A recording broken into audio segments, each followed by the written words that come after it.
Noor Azzoug, une femme exceptionnelle. Née à Akbou, dans la vallée de la Soumam en 1932, fille de l'Hassan et Fatima Azzoug, elle est une parfaite inconnue du grand public. Pour cause, elle n'avait écrit aucun livre pour raconter l'histoire de sa vie.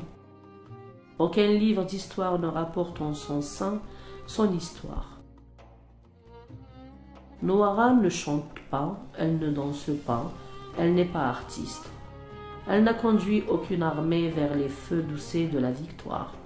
Ni la Vierge Marie, ni l'ange Gabriel ne sont apparus devant elle pour lui souffler la marche à suivre, pour devenir une sainte. Dans sa vie, Noara avait une chance, celle d'aller à l'école et de décrocher son certificat d'études. À son époque, à la fin des années 40, dans les villages kabyles, les lauréats de ce fameux sésame se comptaient sur les doigts d'une seule main. Aller à l'école n'était pas seulement une aubaine, mais une lumière pour les yeux. Cet épisode de sa vie va changer le cours de son destin. Issue d'une famille relativement aisée, et surtout soucieuse des traditions et de tous les qu'en dira-t-on, l'avenir ne s'annonçait pas du tout rose. Et comment? Dans la Kabylie des années 40, le poids de l'archaïsme s'abattait sur les épaules encore frêles des filles au fur et à mesure qu'elles grandissaient. Jusqu'au jour fatidique du mariage, où à ses dépens elle découvre la dure réalité de sa condition de femme. Cette facette passée sous silence de la condition humaine. C'est écrit dans le grand livre des injustices, Noara est promise, comme des milliers de femmes avant et après elle, à une vie de soumise, de recluse. Une fois son diplôme rongé, enfoui entre les pages jaunies du Jacinthe noir, roman de Taous Amrouche, paru à la même époque en 1947.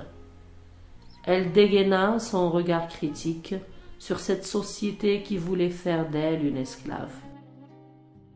Promise en mariage à un cousin, elle se rebella en s'opposant à la noce. Malgré les brimades et les menaces de la famille, elle ne céda pas d'un iota. Femme amoureuse, elle ne voulait personne d'autre que l'élu de son cœur comme mari. Et c'était Zarruqiya al-Lawa. Les noces avec l'artiste sont célébrées en 1951, comme d'autres célébraient le deuil. Sans fête ni joie villageoise, le jeune couple d'aménager à ses riches, après avoir vendu tout ce qu'il possédait. Puis vint l'exil en France. Les conditions de vie se durcissaient un peu plus davantage, pendant qu'elle s'occupait de sa petite famille avec ses 2 enfants. Elle découvre la double vie de son mari, une vie parallèle partagée avec la française. En 1957, elle rentre au pays et s'engagea la même année dans l'armée de libération nationale, l'ALN. Elle participe à la bataille d'Alger et tomba en martyr en 1961.